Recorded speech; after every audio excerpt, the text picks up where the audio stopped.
Hello mga kapatid, magandang umaga po sa inyo. Salamat sa Panginoon sa opportunity. 28 sa buwan ng Abril 2025. Hindi po tayo nakapag-broadcast kagabi dahil po wala pong walang wifi, may problema. At ngayon lang po tayo nakapag-broadcast. Doon po sa DYRL kahapon, wala pong kuryente. Nagkaroon ng maintenance po. So halos maghapon walang kuryente po doon sa area. Kaya hindi tayo nakapag-broadcast. Salamat sa Lord dahil sa oras na ito, bagamat hindi yung oras natin nag-iiba-iba dahil sa sitwasyon ng pangkalasugan ni Brad Canix, okay lang po. Ang mahalaga lang po ay tayo ay natuloy. Opo. Tayo po'y manalangin in the name of the Father, and of the Son, and of the Holy Spirit. Masamahan niyo po kami sa aming pagtalakay ng inyong salita sa John chapter 3, 1-8. Naway makatulong ito na malaki sa amin.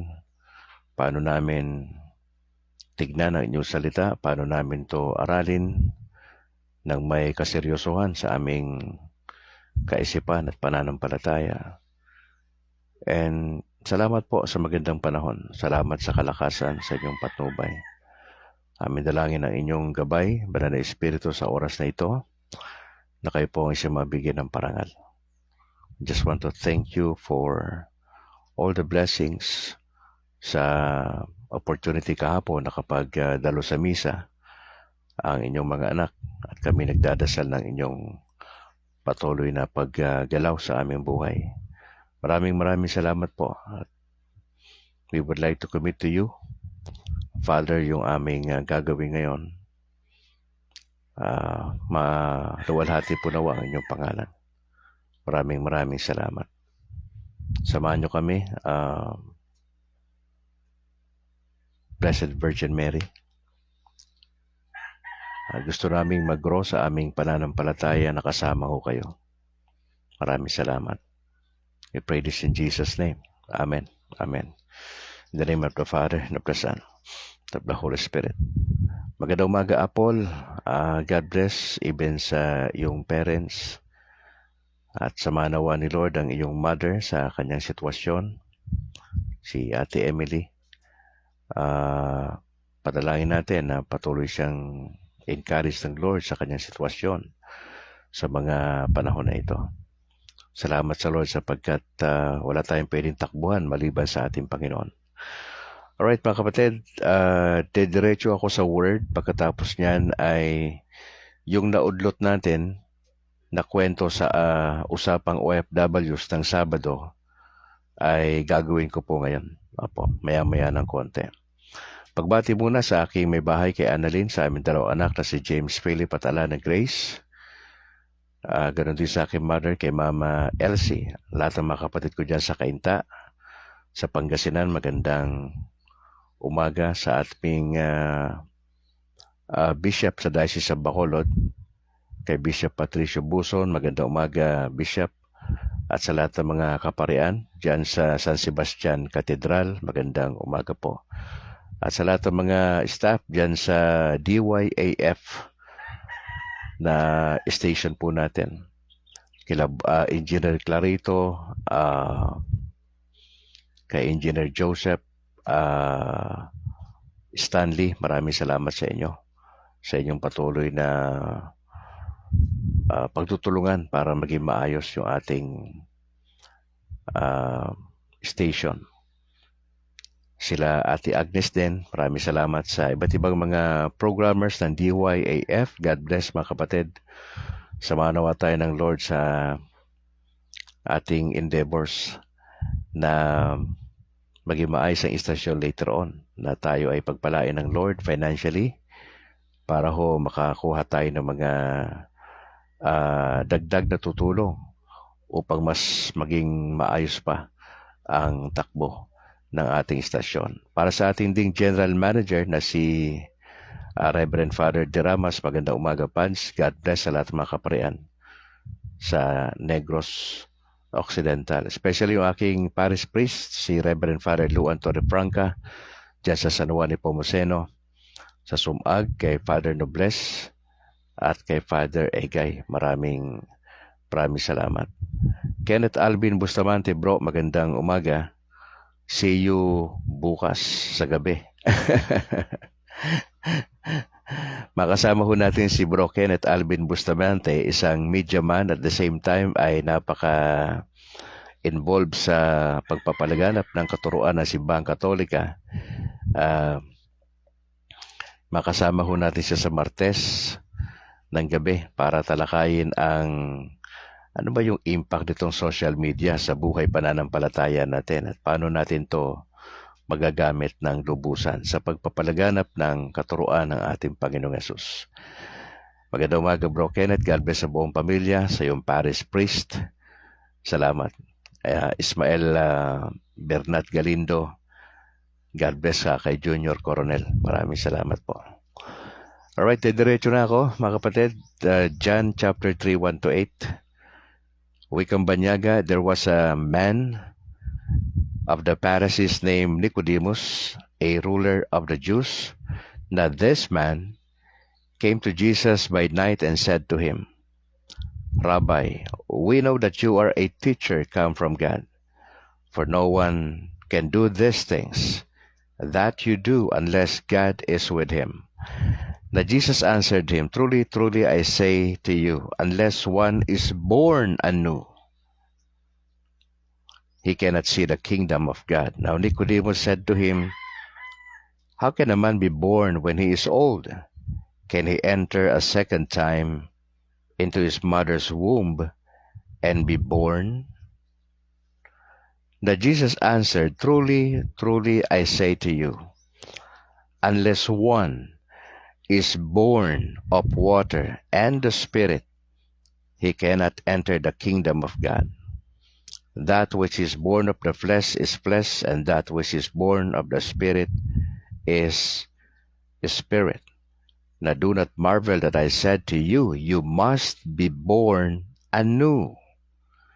The wind blows where it wills, and you hear the sound of it, but you do not know where it comes from or where it goes. So it is with everyone who is born of the Spirit. Mga kapatid, ako'y pastor pa, ay madalas namin gamit ito para ituro sa mga Katoliko na yung idea ng born again na kinakailangang tanggapin ng Panginoon sa puso para makakilala sa Panginoon, of course, and eventually to have eternal life. Yun po yung basic na turo ng mga Protestante at mga evangelicals sa talatang ito.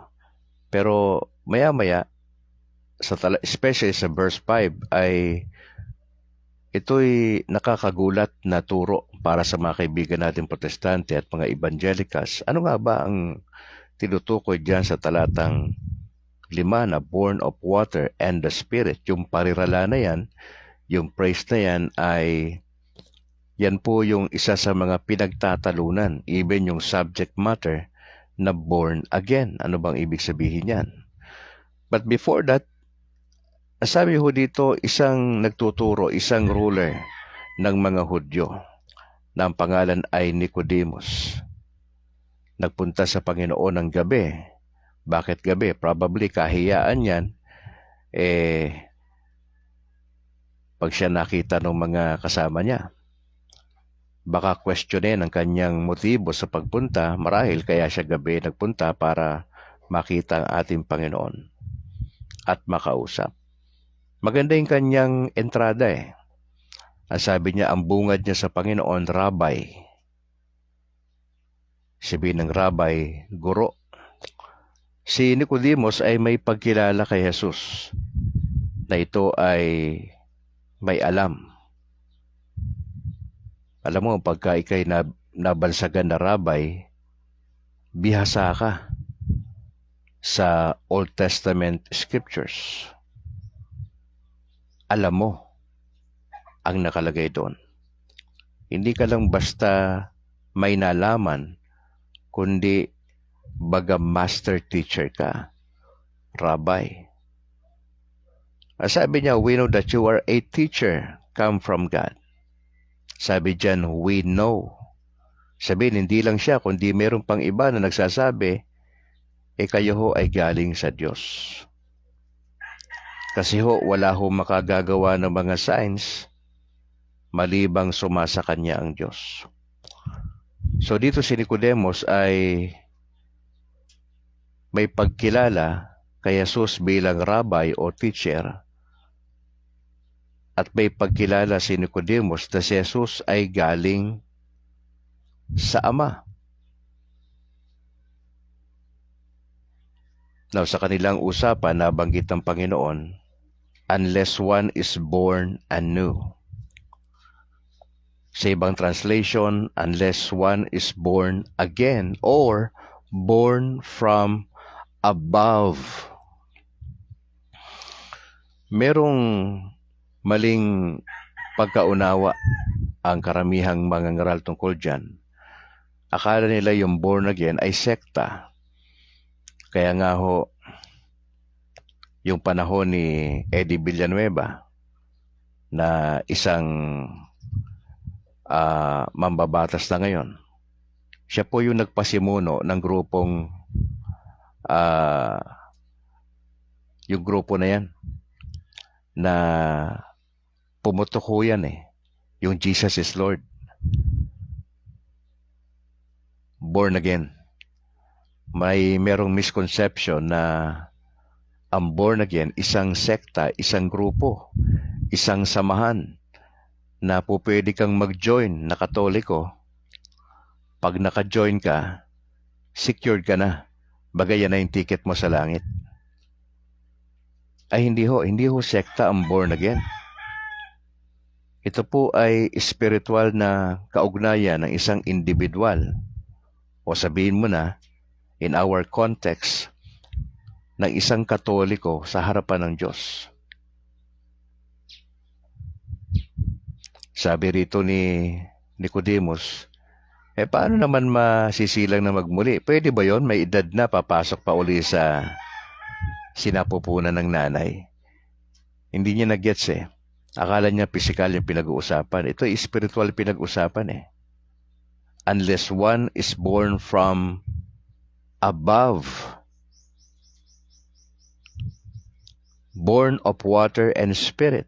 Mga kapatid, in our context, sa turo ng simbahan, ito po yung sacrament of baptism.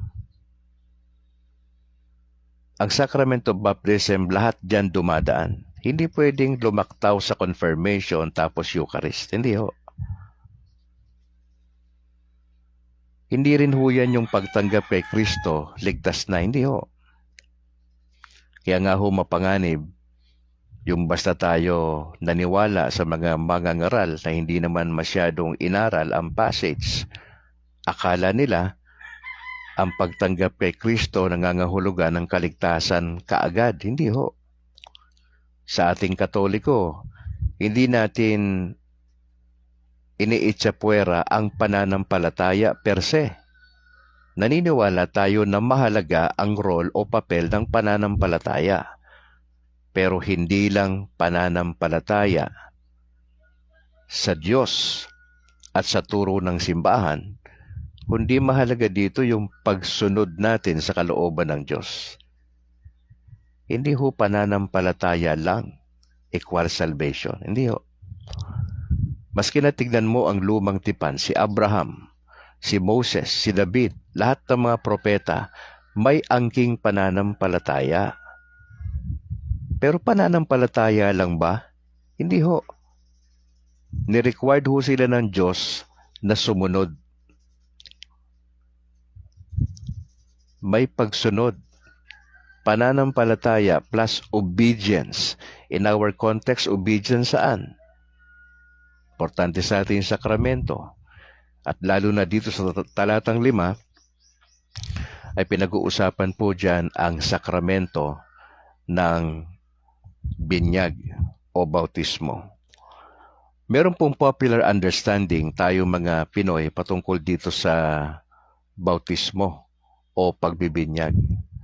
Akala natin natural na tubig lang yan, tapos washing away original sin, di ba? Yan ang parang interpretation natin.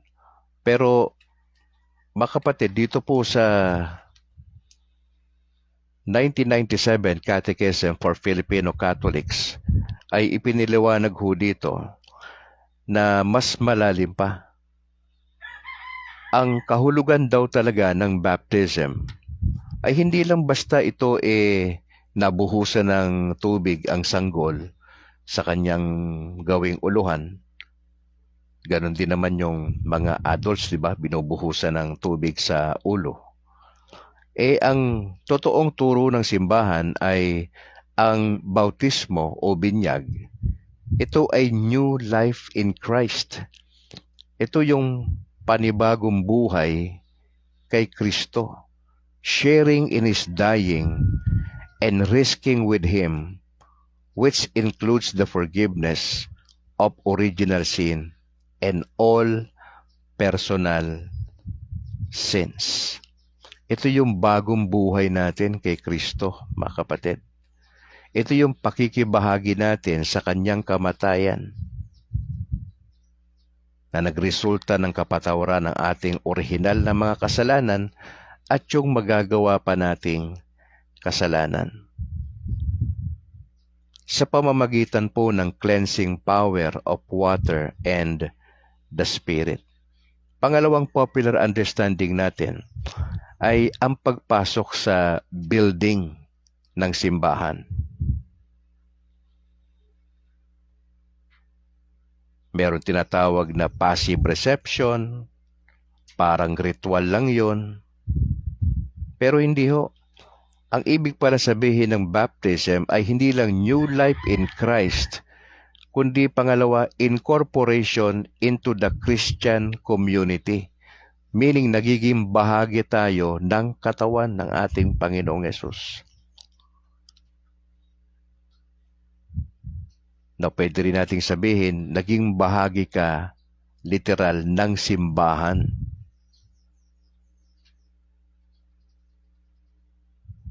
Ito'y tinatawag na Sacrament of Christ of Church Faith. Mapapansin nyo yung mga bata pagka bininyagan, ano bang malay nung batang nabinyagan? Mga kapatid, sa totoo lang, yung magulang na nag-decide, yung pananampalataya nila, plus yung pananampalataya ng simbahan, ang tumitiyak doon sa sakramento ng binyag. Kaya nga, minsan ang isa lang sa mga problema dyan kapag katulad ko, nabinyagan ako December 25, 1970. Ipinanganak ako December 3. 2 linggo lang mahigit after nung ako'y isinilang at according doon sa akin nakitang dokumento na nakita ko na lang this year na ako talaga ay legit na Katoliko, bata pa, dahil po dun sa nangyari na nabinyagan po tayo, December 25, 1970. Wala akong kamalay-malay nun. Hindi ko pa nalaman yan kung hindi ako nag-decide maging Katoliko last year. Naungkat ho yun. Kasi pumunta pa ako na Manila, pumunta ako ron sa Our Lady of Lourdes doon sa Quezon City para tignan yung dokumento. At I was surprised nang makita ko yung dokumento na ako ay nabinyagan December 25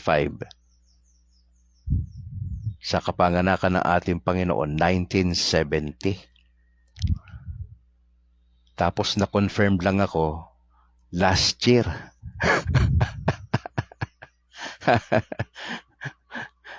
Kundi pa ako nag-decide magkatoliko, hindi ko nalaman yon na yun yung kwento. Mga kapatid, hindi lang ito basta nabinyagan. May malalim na kahulugan. Kaya nga ho, ano mas maganda, Brad Calix? Yung baby na nabinyagan o yung adults? Sa panahon natin ngayon, mas maganda yung medyo medyo, alam mo na, hindi baby. Pero pinapractice pa rin natin yan. Ang ibig ko sabihin doon, kasi merong understanding eh. Kaya nga merong mga pagtuturo muna, di ba? Ipinapaliwanag ng mga katekista, ano ba ito?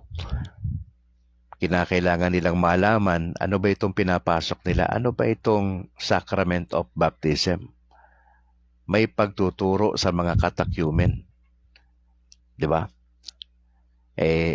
Sa totoo lang, ang kwento ni Brad Calix, hindi naman talaga Katoliko yung gusto nating puntahan eh. Orthodox po.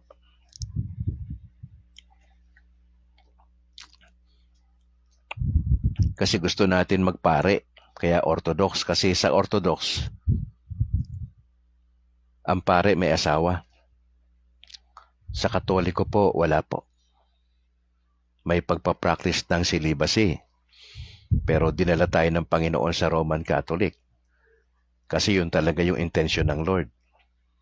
Yun talaga yung simula ni Brad Calix. Kaya nagpapasalamat tayo. Mga kapatid, going back dito sa issue ng pagtuturo sa bago binyagan, importante ho yan, mga kapatid. Patandaan natin, incorporation into the Christian community. Kasama po dyan yung personal prayer of those celebrating the sacrament. Receiving the transforming grace of baptism. Nagkakaroon po yan ng doon yung conversion na nangyayari. And drawing to an ever deeper Christian commitment. Medyo malalim. Minsan, ayon din dito mismo sa nabasa ko na article dito sa 1997 Catechism for Filipino Catholics, isa sa mga disadvantages na pagbata, hindi adult yung dumaan sa proseso, ang daming resulta ng nominal Christian. Pag sinabing nominal, hindi naman masyadong seryoso. Parang go with the flow lang. Yun ang disadvantage kapag katulad ko na bata pa, wala pa masyadong kaisipan nung nabinyagan. Whereas kumpara mo sa mga grade school na dadaan sa proseso ng sacrament of baptism. Kasi nandun yung understanding eh. Mas maganda na ginawa mo ang isang bagay na meron kang proper understanding. Mas mai-enjoy mo yon, yung relasyon mo sa Panginoon Diyos. Kasi naintindihan mo, magkakaroon ka ng strong conviction doon sa gagawin sa'yo. Kumpara doon sa mga nabinyagan na mga maliliit pa, mga sanggol, di ba? Pero parehas na valid po yon. Kaya lang, ang bigat ng responsibilidad kapag bata yung bininyagan ay naandun sa magulang, naandun sa mga godparents, naandun sa mga sponsors. Whereas dito kapag medyo grade school na,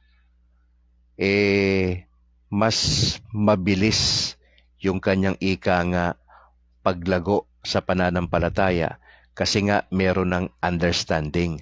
May katekista at itutuloy yan doon sa simbahan, di po ba? Kaya napakahalaga na merong mga follow-up na pag-aaral. Ito ay nasa kamay na ng mga katekista eh.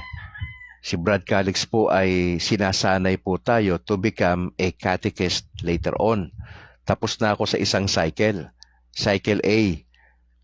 B sa kasi na lang ho. Tapos meron pa atang isang taon na pag-aaral yan na doon ka titira sa Don Bosco para mag-concentrate, parang seminarista yung dating.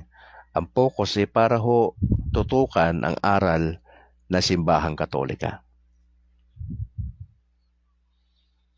Mga kapatid, hindi lang siya once for all ritual. Parang yan yung popular understanding na wala masyadong impluensya sa ordinary life natin. kundi ang mas malalim pa na ibig sabihin ng pag tayo ay nabinyagan. Hindi lang ito basta ritual na ginawa sa atin, kundi ito ay panawagan sa Christian discipleship. Pag sinabi nating discipleship, mabigat ho yun eh. You are beginning to follow the footsteps of the Lord Jesus Christ and the teachings of the church. And for me, na bago lang ho na Katoliko, last year lang, medyo I find it challenging ho. Kasi ang pag-grow natin sa Panginoon, process eh. Ako aaminin ko, ang lamang ko lang sa mga nominal Christian, inaral ko doktrina ng Katoliko for 4 years. At least meron akong understanding sa 4 na taon. Pero hindi ko pwedeng sabihin, doon sa 4 na taon, naintindihan ko lahat. Hindi po. Yun lang ho yung lamang ko sa mga Katoliko sa Pilipinas. Dahil may disiplina tayo mag-aral, magtanong sa mga pare, sa mga kasama natin sa CFD, yun lang yung bentahin ni Brad Calix. Dahil nagbabasa, nagtatanong, marunong ng konti sa research. Pero paano ho yung mga nominal na Kristiyano na Katoliko na hindi na sila nagpatuloy sa pananampalataya? Sila ho yung biktima ng mga Protestante at mga Evangelical. Kaya no wonder karamihan sa mga nominal na Kristiyanong Katoliko ay nagiging bahagi po sila noon eh, nung mga grupong nabanggit natin. Kasi hindi sila dumaan sa tamang proseso ng katekismo. Wala silang disiplina na mag-aral. Walang disiplinang magbasa ng salita ng Diyos. Kaya sa totoo lang, maraming malaki ang porsyento ang nawawala sa atin taon-taon. Obserbahan nyo parokya nyo. Ilan ang member niyan? Ilan yung dumadalo dyan? Kami po, meron kaming 5 misa eh. Hindi ko nakilala ho lahat yun eh. Iba-iba yung dumadalo sa first mass. Ako, ngayon, nasa last mass na ho ko, 6:00 ako dumadalo eh. Ilang porsyento doon sa kasama mo sa misa, anong oras ka man dumadalo, na nagpatuloy? 'Di ba? Minsan hindi na natin alam yan. Bakit? Kasi sa sobrang dami natin, wala na tayong pakialam sa iba. Hindi katulad nung ako'y pastor pa, ang miyembro mo lang 50, walang 100. Alam mo yung mga tao mo. Alam mo kung saan napupunta. Kaming mga pastor, alam namin yung miyembro namin. Kasi kami nagbaptize niyan. Alam ko kung ano trabaho niyan. Saan nakatira yan? Ano pinagdadaanan niyan? Kasi binibisita namin ang miyembro madalas. Hindi masyadong by appointment. Pag may sakit yung miyembro, matik na yan sa pastor, bisita sa ospital yan. Matik yan, may tulong kagad yan. Hindi na, wala na masyadong pinag-uusapan. Ganon ang buhay sa Protestante at mga Evangelical. Kaya siguro ang mga Katoliko ay na-attract sila sa ganon. Kasi naasikaso sila kaagad eh. Wala nang masyadong by appointment pa sa pare, by appointment pa sa ganito, mamamatay ka na lang, hindi ka pa natulungan. Kaya siguro ang mga karamihang Katoliko, nakikita nilang tila baga mas may kalayaan sa kabila kumpara sa atin na ang nangyari, institusyon na kasi. Nakuha nyo? Pag institusyon yan, kanya-kanyang banat yan. Wala na masyadong pakialam sa iba yan. Hindi nga natin alam siguro kung sino yun. Mga pamilya doon anong pangalan eh. Sa sobrang laki natin, hindi na tayo nagkakakilala. Walang masyadong bonding. Whereas sa kabilang bakod, grabe ang bonding. Grabe yung tulungan. Hindi puro project sa simbahan ng utak. Mabilis, may action kagad. Dito sa atin, medyo iba yung lakad. Now, naobserbahan lang naman ni Brad Calix yan. And probably, hindi kayo aware na nalalagasan tayo taon-taon. Now, siguro tatanungin nyo, Brad Calix, who's to blame? Ba't umaalis yung mga tao sa simbahang Katoliko? Now, sino ba ang overall sa parokya? Hindi ba tampare? Sino ba yung overall na tumitingin sa buong diocese? Hindi ba ang bishop? Hindi ba nakita ni bishop yan? O baka naman nakita pero walang ginawang aksyon? Nakita lang. Hindi na pinansin. Sa parokya, sino ba ang natin dyan? Hindi ba't ang local priest? Nakita ba ng local priest o hindi? O baka nakita hindi lang din pinansin kasi marami siyang pinagkakaabalahan. Na gusto kong makita nyo ang takbo, mga kapatid. Na hindi ko maialis na ikumpara. Kasi nga, dati tayong pastor eh. Alam natin yung galaw sa Protestant at Evangelical at sa naobserbahan ko ngayon sa simbahang Katoliko. Now siguro, mga kapatid, tignan natin. Ano ang ginagawa ng mga kaparian natin? Kung sakaling nalalagasan tayo, alam ba nila in the first place na nalalagasan tayo? Na may ilang porsyento na dahan-dahang nagpupunta sa protestante? Maraming factors yan, bakit umaalis?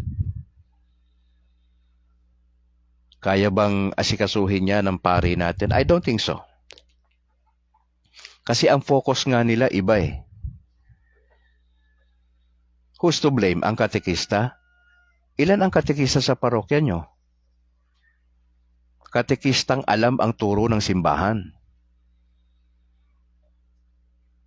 Nag-aaral ba talaga yung katekista? Seryoso ba talaga doon sa Catechism of the Catholic Church? Inaalam ba talaga? May extra mile ba na magturo? O kasi dahil puro bata yung tinuturuan, hindi na kailangan mag-aral pa? Hindi ho. Ako po, tinitrain ako bilang katekista eh. At medyo seryoso ho yung tingin ko dyan. Kasi dala mo ang aral ng simbahang Katolika. Therefore, dapat tuloy-tuloy ang pag-aaral, ang pagtatanong, ang pagre-research. Liban dun sa klase namin na alas 9 ng umaga hanggang alas 3 ng hapon. Once a week, kada Sabado. Nabanggit ko lang ito mga kapatid kasi ho, ito yung reality. Bagamat dumaan sa proseso ng Sacrament of Baptism, hindi nagpatuloy sa simbahang Katolika. Nawala. Pinakinabangan ng protestante, pinakinabangan ng mga evangelicals. Why? Wala kasing growth. Walang desire. Yun ho yung nakita ko dun eh.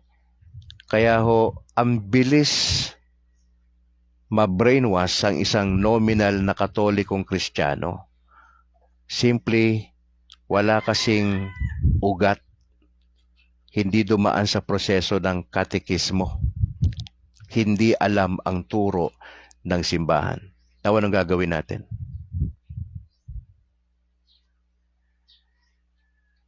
Anong gagawin natin? Now, sa totoo lang, hindi ito kaya ng pari natin. Maraming pinagkakabalahan ng pare. Kaya ho, ang tingin ko. Kasi kami may Sunday school nung pastor pa ako. Sa Sunday school, tinuturuan yan. Doktrina kasi yan pag Sunday school. Bago worship, may Sunday school kami.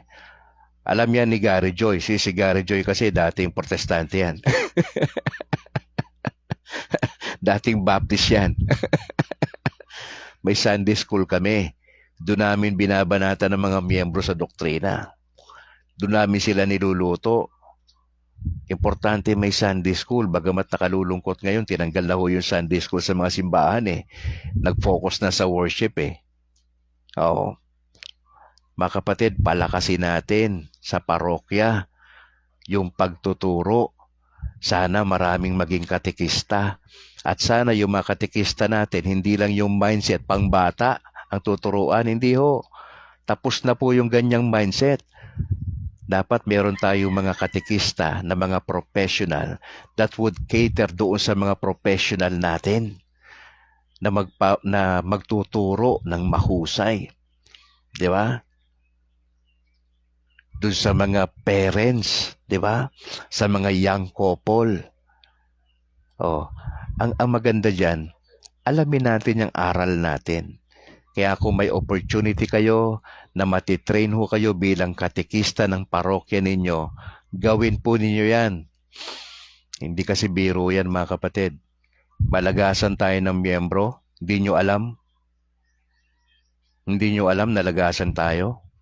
Ngayon, 2025 na, April, di ba? Alam ba ninyo na may nagpunta na sa protestante? Namomonitor ba? May monitoring ba tayo? Bro Acero, may monitoring ba kayo dyan sa parokya nyo?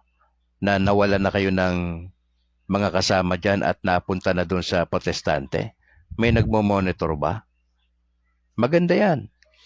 Na sana may ganun tayo. Tayo na mismo mag-isip niyan. I-coordinate lang natin sa ating pare. iPads, gusto sana namin ganito sanang para monitor natin mga tao natin dito. Na maalalayan po natin sa doktrina. Ano po bang mas magandang gawin natin? Pads, di ba? Laging coordination sa local priest. Tandaan nyo, mahirap gumalaw ng kanya-kanya kung walang basbas ng pare.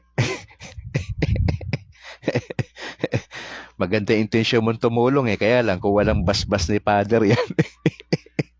Magkakandalo-lo tayo dyan. Mga kapatid, as I close, medyo napasadahan natin to kasi ito yung turo sa verse 5 ng John chapter 3 verse 5. Iba dati sila sabi din Brad Calix dyan. Hindi. Tanggapin mo si Lord sa puso mo para ikaw ay maborn again. Okay? Yan ang unawa ng majority na protestante at evangelical. Pero sa konteksto natin, ang chapter 3 verse 5 ay Sacrament of Baptism. Yan ang entrance. Hindi pwedeng dumiretso sa confirmation agad at sa Eucharist. Christian initiation yan Doon ka sa number 1. Lahat dumadaan doon. Sa Sacrament of Baptism. Naandun sa Sacrament of Baptism. Kaya nga kung seryoso ang parokya, kung seryoso si bishop, kung seryoso mga local priest natin, they will do something about it. Na magkakaroon ng papalakasin pa yung katekismo. Palalakasin pa. Sa totoo lang, trabaho ng local priest yun na equip, sanayin itong mga layman. Kasi siya may alam di ba? Mula sa bishop, si bishop patatawag yung mga priest under sa kanyang diocese. Ititrain sila lalo. Pas yung mga local priest naman, ibababa naman yan sa mga layman. Doon sa parokya. Hindi ko alam kung yan ang ganyan na setup. Kasi ang responsible dyan yung ating pinakapastor di ba? Ang local priest natin Tanong, may time pa ba siya to do it? Pangalawa, talaga siniseryoso niya ba yan na may nawawala, may umaalis? O parang okay lang sa kanya may umaalis? Kaming pastor nga, hindi nga maganda sa amin yun, may umaalis na miyembro Kasi pag umalis ang miyembro sa'yo, ibig sabihin may problema ka. Kaya umalis. Hindi ka mahusay na tagapangasiwa. Bakit umalis ang tao sa'yo? Now, unless na lang, may mga tupa kasi minsan na sarili nila yung masusunod, susuwagin nila yung pastor nila o yung local priest nila dahil ayaw nila sumunod sa kalooban ng Diyos, aalis sila. Ibang usapan naman yon. Pero ang matinong tupa ng Panginoong Yesus na dumaan sa tamang proseso ng katekismo, hindi yan basta umaalis. Maliban na lang na hindi siya naasikaso espiritual, merong spiritual dryness na nangyayari, kanino ba dapat makita yan? Di ba sa mga local priest natin?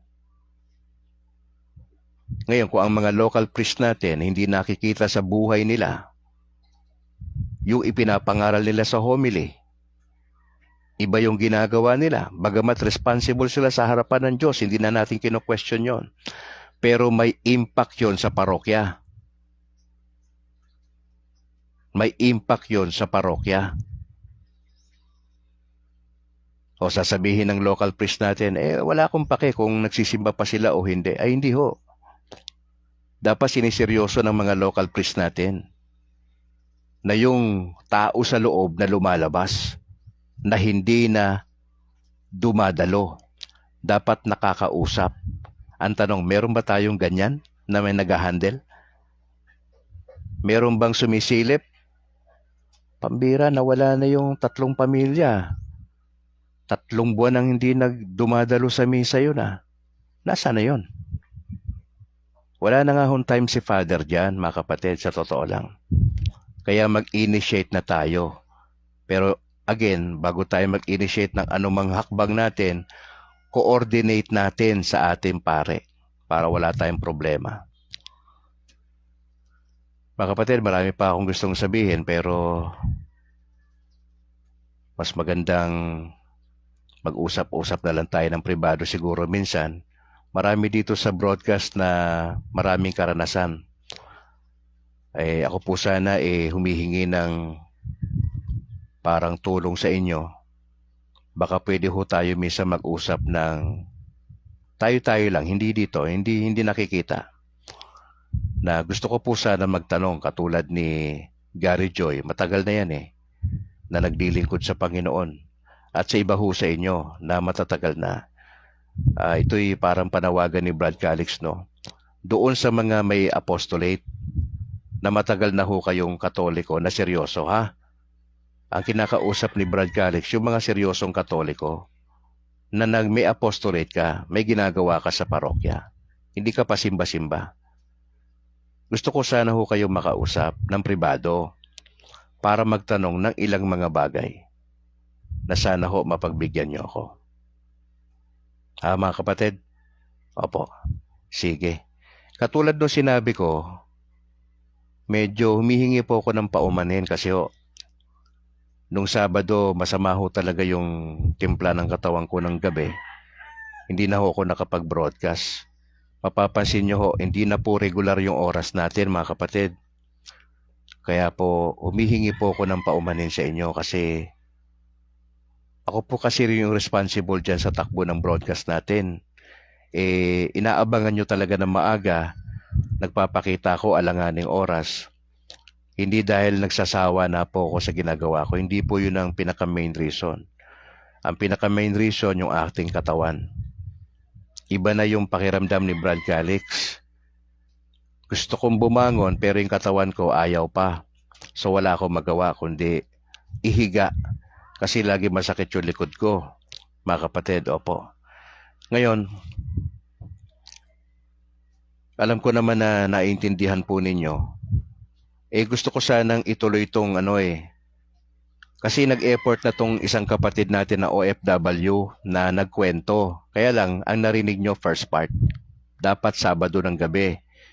Ngayon, kung aantayin natin mag-Sabado, hindi naman maganda kasi baga sa delivery, na yun mapapanis na yun Pag hindi na ikwento ito kaya baka pwedeng humingi sa inyo ng ilang minuto para ikwento yung naputol na kwento ng OFWs natin na galing sa Hong Kong. Pwede ho ba?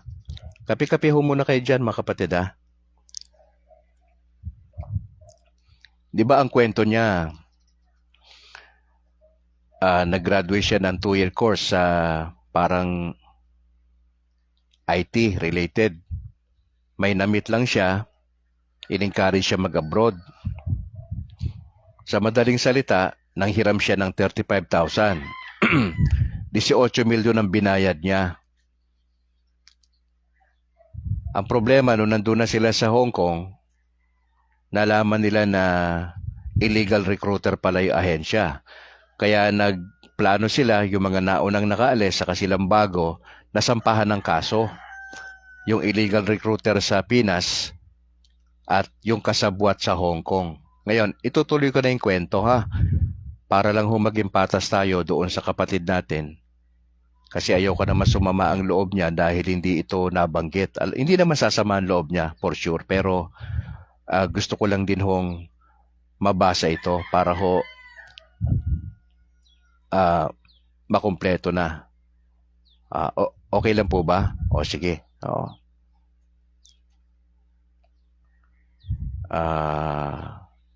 Sige dali lang. Ito yung continuation. 'Di ba, nalaman na ng sa Pilipinas na agency na sinampahan na sila ng kaso eh. Laban. O ito na yung susunod ha. Ang sabi nitong ating sender na nagtatrabaho sa Hong Kong, ang sabi niya, noong turn ko na para naman ang kanilang tawagan sa hating gabi, tinawagan muna ako at kinausap ng personal. Walang amo ko mga tanghali noon. Nabinantaan ako muna ng agency. Natatawagan nga din daw ako sa hating gabi kagaya ng mga na-terminate na mga nauna. Sabi pa sa akin, sayang ka Rosalinda, mabait ka pa naman. Hindi ka namin idadamay pero nakisali ka sa kanila. Kaya humanda ka mamayang hating gabi, tatawagan namin ang employer mo. Ang sabi ko naman, sorry, nagkakamali kayo. Hindi ako mabait. Kaaway niyo ako at hintayin ko ang tawag niyo. Sabi niya, ang tapang mo, humanda ka. Hintayin ko. At kinagabihan nga, 12:00, kumatok ang mom ko sa kwarto ko. At hawak ang cordless phone. Matalimang tingin sa akin. At nag-gets ko yun. Kinausap na siya ng agency. Sabi ko, Lord, paano na kung i-terminate na niya ako? Paano na di pa tayo nakabayad ng utang, tapos paano na yung mga pangarap ko na iahon ko ang mga magulang ko sa mga kahirapan at tulungan ang mga kapatid ko? Maya-maya nagsalita ang mom ko, sinabihan kita nung una pa man huwag kang mangungutang sa bangko. Sabi, hindi yan bangko, agency sa Pilipinas. They are overpricing. Tapos sabi nung amo niya na this is your last chance. Pag inulit mo, terminate ka na. Alam nyo, bigla ako nabuhayan ng loob. At pagtapos niyan, ang akala ng agency, terminate na ako. So ang nangyari po, bumuo kami ng isang grupo na mas malakas sa paninindigan para sampahan ng kaso ang agency namin sa Pinas. Hinikayat ako ng leader na sumali sa kanila para mapaklose at mahinto ang operation nila. Sinerox ko ang mga resibong pinagbayaran ng agency, yung mga blank check na pinirmahan namin at inihanda namin ang sasabihin sa mga totoong nangyayari sa agency, yung pagbabanta nila at iba pang ebidensya. Nagbayad kami ng abogado na magtatanggol sa amin. Pero nung una, binitawan niya kasi hindi kami lahat makipag-participate dahil iba-iba ang day off. May Sunday, may weekdays. Ako international, walang fixed day. Pero dahil hindi nag-give up ang mga grupo at lalong palaban, kaya kumuha ulit ng bagong abogado. Ginagastos na namin, galing pa yan ng Pinas. So nakita ang determinasyon ng mga kasama ko para mabigyan ng katarungan ang mga OFWs na nawalan ng trabaho at hindi na nakabalik dito. Kaya humingi ako ng lakas at tulong kay Jesus. Gamitin niya kami, then bawat isa nagpa-participate. Kanya-kanya ng ambag na sasabihin. Tinatawagan kami para i-record ang boses namin at gawing witness kami kahit wala ang presensya namin doon sa hearing. So, matagal din ang paglilitis ng kaso, umabot na nga ng 3 taon, naka-finish contract na ako at nasa bagong amo na ako. Nung isang araw, day off ko. Nasa center ako noon ng St. Peter and Paul. Yun ang pahingahan namin mga Pilipina kapag day off namin. Sabi ng isang kaibigan ko na pinakananay, nanayan namin doon, Rosalinda, halika nga. Ano itong ginawa mo? Bakit ka sumangkot sa gulo? Ano itong kaso nyo na agency? Sabi ko naman, hindi ako nakikisangkot ng gulo ha. Halika, kasi basahin mo itong newspaper. Hawak niya ang isang dyaryo. So doon ako napalapit at totoo nga yung kaso namin. At nanalo po kami. Alam ba ninyo, halos mapadlundag ako sa tuwa. Buti na lang medyo bata ako noon. Tapos sabi ko doon sa isang nagbalita sa nauna na siyang may dala ng newspaper, anghel ka para sa akin. Tapos iniremind niya uli ako noong nakaraang buwan dahil magkasama kami ngayon sa lay minister. Sabi mo noon, anghel mo ako. Sabi ko naman hanggang ngayon, anghel pa rin kita. Hindi man naging maganda ang trato sa akin ng employer ko sa una, pero gumawa si Lord para magamot ang mga hindi magandang alaala ko sa Kanya. Pinagtagpo niya kami muli sa hindi inaasahan at natutuwa siya noong makita niya ako. At inimbitan niya ako sa bahay niya na parang special na bisita. Pinaupo niya ako sa tabi niya na dati-rati ayaw niya namang madikitan. Masaya siyang makipag-usap na para bang matagal na kaming magkaibigan. Pero ako, mababaw kasi at malambot ang puso. Nahabag ako sa kanya at that time. Kaya biglang naglaho ang mga hinanakit ko sa kanya, pero never po na nagtanim ng galit. Kasi employer ko pa rin siya. At naniniwala ako na hindi nagkamali ang Diyos noong nagdasal ako at siya ang ibinigay sa akin. Doon sa mga nagbabalak mag-abroad, ito na yung sinasabi niya, ay tignan at suriin ninyong mabuti ang mga agency na ina-applyan ninyo. Kung legit ba ang mga yan? May lisensya ba? At nakarehistro ba yan sa POEA? Yun kasi yung dati. Huwag papabudo lalo na sa mga online. Mas mabuti makinig po tayo kay Brad Calix dahil sigurado may mapupulot at matututunan tayo sa kanya. God bless po sa ating lahat. Thank you so much, Lord Jesus and Mama Mary. And thank you sa guidance ng Holy Spirit. Yun, mga kapatid, yung kwento. Nakita niyo yung kwento? Siya po si Rosalinda Tadeo, dyan sa Hong Kong. Wala tayong siya makausap siya ng live kasi medyo mahigpit yung amo. Sana nakatulong tong ating kwento, yung kanyang kwento dyan sa abroad sa Hong Kong. So nakita natin mga kapatid na ang hirap nung pinagdaanan niya. Biktima po siya ng illegal recruiter. Hiningan po sila 18,000 ang isa. Mantakin mo kung 100 yan. Tapos ang laki ng kaltas sa sweldo. Napakahirap. Mga kapatid, maraming salamat kapatid na Rosalinda Tadeo dyan sa Hong Kong. Mas maganda kung maririnig ka sana namin ng live. Kung may opportunity sa Sabado sa usapang OFWs. Iba kasi pag nakita ka nila Although yung iba dito, kilala ho kayo. Pero mas maganda makita kayo, makapagsalita po kayo maski na konting minuto. Maganda ho yung binitawan nyo rito sa huling bahagi na ito'y babala, dapat legit yung ahensya na ina-applyan po na mga gustong mag-apply. Dapat nakalagay talaga yan doon sa POA. Ngayon, hindi na POA Department of Migrant Workers na ang pinaka-overall na tumitingin sa mga OFWs po natin. Once again, kapatid na Rosalinda Tadeo, maraming salamat for sharing. At doon sa mga OFWs natin, if you would like to share yung experience nyo bilang pinagdaanan mo bilang OFW. Bukas po ang Brad Calix broadcast pag Sabado. Pwede kang magkwento. Now, pag hindi mo kaya magkwento ng live, pwedeng sa panulat na babasahin lang ni Brad Calix yung kwento mo.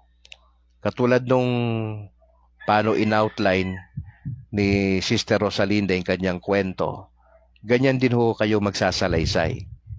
Nakita ko rito, napaka-detalyado ng kwento eh. Pag babae po talaga, detalyado yan eh, pag nagkukwento. Kaming mga lalaki, mahilig kami sa shortcut eh. Kaya yung the best storyteller, maliban sa Panginoong Jesucristo, babae. Kasi detalyado eh, talaga naman. Bagamat hindi masyadong detalyado, kasi nga, siyempre, ito ay public, no? Pero makita mo yung sequence eh. Again, maraming salamat Sister Rosalinda, na-appreciate ko yung openness, yung clarity, at yung gusto mong iambag sa usapang OFWs. Mga kapatid, pasensya na kayo hindi ito portion ng OFWs, kaya lang gusto ko lang bigyan ng hustisya yung effort ng kapatid, kaya ako ho binanggit at humingi nga ako ng opportunity sa inyo na magawa po yan. I hope you understand, mga kapatid.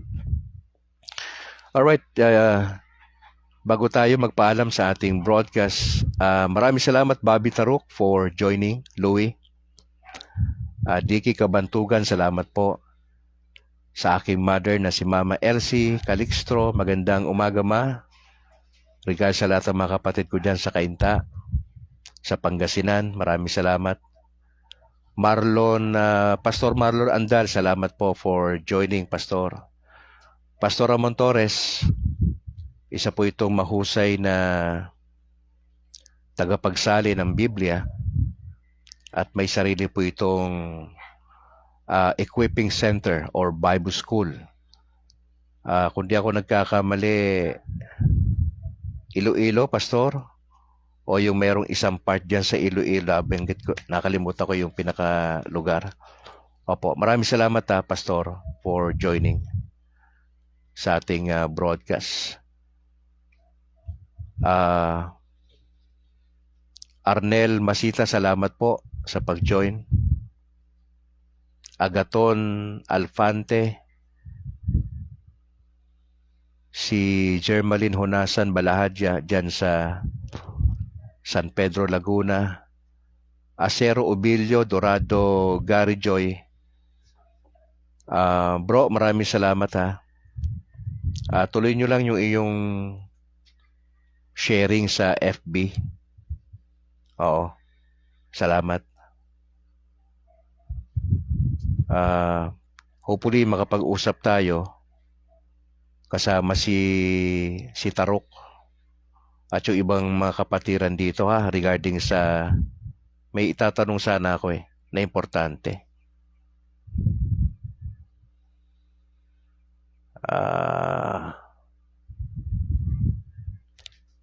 Christine, maraming salamat Christine. Pastor Leonardano, salamat po for joining. Joseph Anyabiesa, Adolfo Gabato Villacura. Shoutout daw sa anak niya, kay Adrian, kay James, Alicia, Jane, kay Alea Joyce, at sa kanyang may bahay na si Junilyn. Magandang umaga po sa Villacura family. God bless.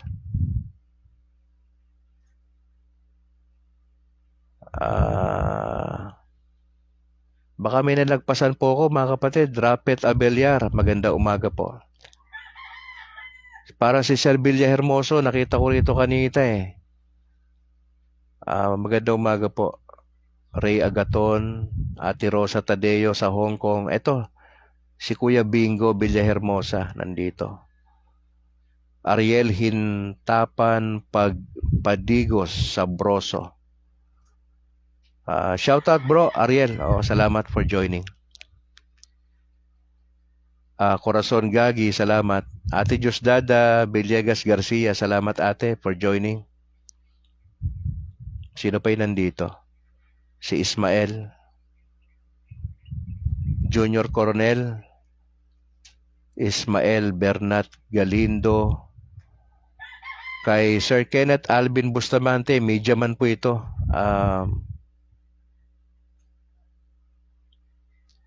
Siya po yung ating invited guest bukas ng gabi sa Usapang Katolisismo, si Bro Kenneth Alvin Bustamante. Isa rin po siya sa mga nagtatanggol ng pananampalataya sa kanilang lugar. I think bahagi rin siya ng Catholic Faith Defender. Maraming salamat, Bro Kenneth. Kay Apple, nandito si Apple. Alright, announcement lang muna bago tayo mag-close mga kapatid. Ipagdasal po natin yung ating ministry, yung ating plano by June na makapagturo po kami at least combination po ng mga subjects ng philosophy, theology, saka apologetics. Primarily ho, magtuturo niyan ang mga taga-Catholic Faith Defenders sa Diocese ng Bacolod. Tapos, in collaboration with other CFDs nationwide, si Bro Kenneth Bustamante, isa rin sa mga inaay natin yan na makapagturo sa apologetics. Alright.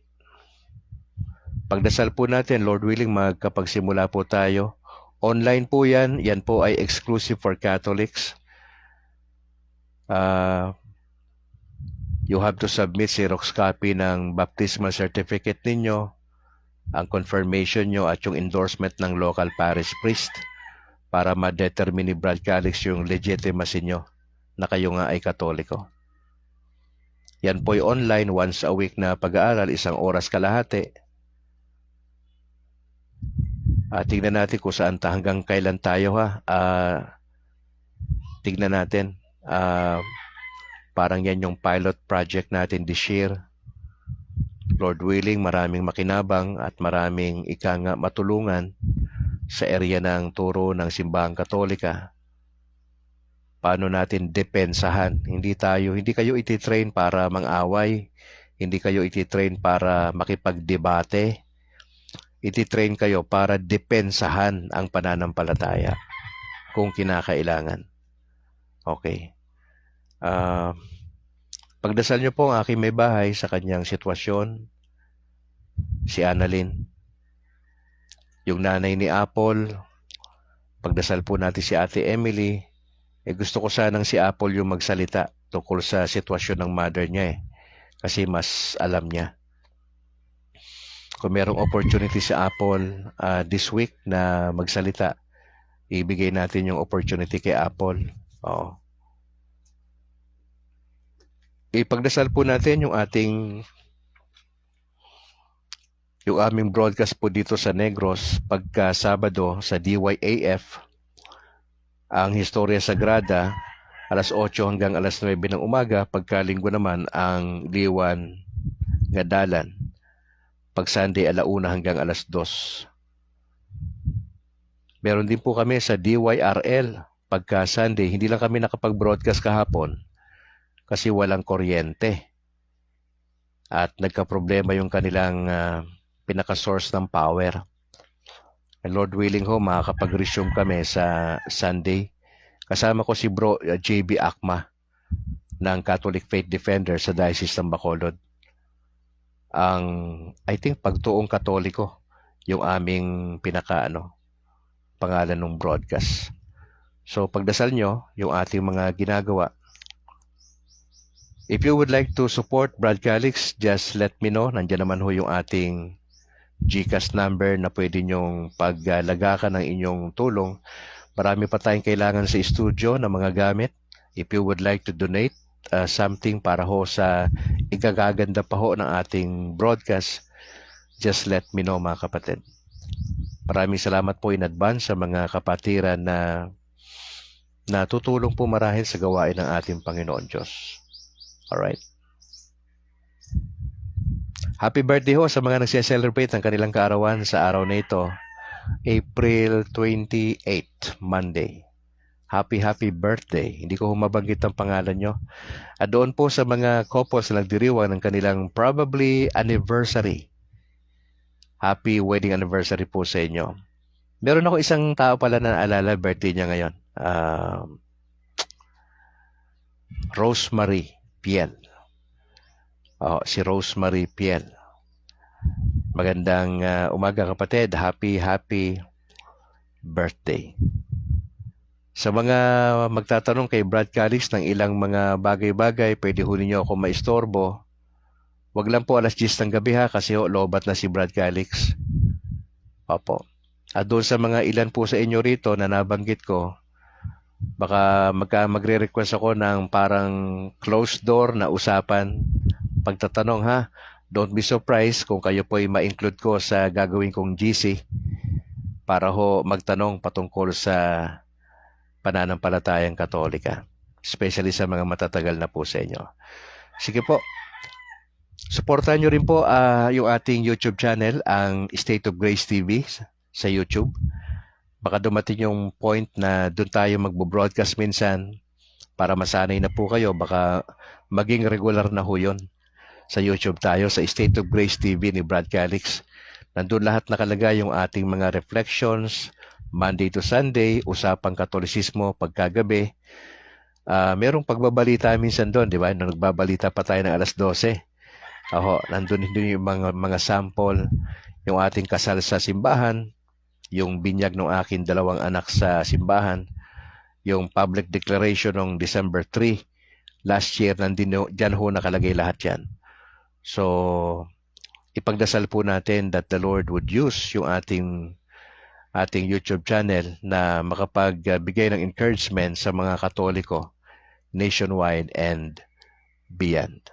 Tayo po yung manalangin in the name of the Father, of the Son, of the Holy Spirit. Maraming salamat, Ama, sa opportunity ho na binigay nyo sa amin. Maraming salamat sa Sacrament of Baptism. Kami bilang Katoliko, mahalaga po sa amin ito. Diyan lahat nagsisimula. Sa unang sakramento na yan. Hindi kailanman may enjoy ng isang tunay na Katoliko ang kabuuan ng sakramento malibang dumaan siya dyan sa Sacrament of Baptism. Now, we understand na iba ang pananaw ng mga kapatid naming Protestante at mga Evangelical sa bagay po na yan. Magkagayon man ay mahalaga po na kami ay magpatuloy sa mga aral na simbahang Katolika at simply to share sa ibang pananampalataya. Ang nagbabago ng puso at ng kaisipan ay ang Banal na Espiritu. Patuloy pa rin ho kaming lumalapit sa inyo, Ama, na maging mabunga yung aming pamumuhay bilang Katolikong Kristiyano. Na talagang si Kristo ang sentro, ang inyong salita. Na willing kaming mamuhay ng may kabanalan na siyang sinasabi naman ng Catechism of the Catholic Church. Kami nagdadasal ho sa proseso na mangyayari ng conclave among cardinals sa kanilang nalalapit na pagpili ng hahalili sa aming namayapang Santo Papa Francis. Panalangin po namin ang kaayusan ng kanilang eleksyon sa pagbobotong magaganap. Bigyan niyo po kami ng magandang pangangatawan at kalusugan sa maghapong ito at ma-enjoy po namin ang buhay pananampalataya kay Kristo. Pinagdadasal ko rin ang mga kaibigan kong mga pastor na kasama sa broadcast ng regular. Patuloy niyo silang pagpapalain din po sa kanilang mga endeavor na dalhin ang salita ng Diyos sa kanilang mga miyembro. Kami nagdadasal po na bigyan niyo kami ng kaliwanagan ng kaisipan bilang mga Katoliko na mas lalo pa naming seryosohin ang pananampalataya. Hinihiling namin na mas maging malapit pa kami kay Jesus. Maraming salamat po sa inyong salita. Bahala na po kayo sa aming mga different intentions. Naniniwala po kami na lahat yun may kasagutan. Kailangan lang naming manalig, mag-antay, at patuloy na mag-antay sa inyong kalooban. Maraming salamat po. We pray this in Jesus' name. Amen. Amen. In the name of the Father, and of the Son, and the Holy Spirit. Mga kapatid, maraming salamat for joining. Pakishare po yung ating video.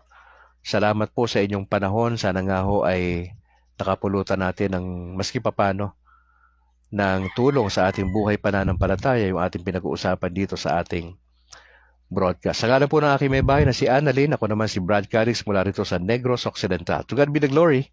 Ingat po kayo, and bye for now.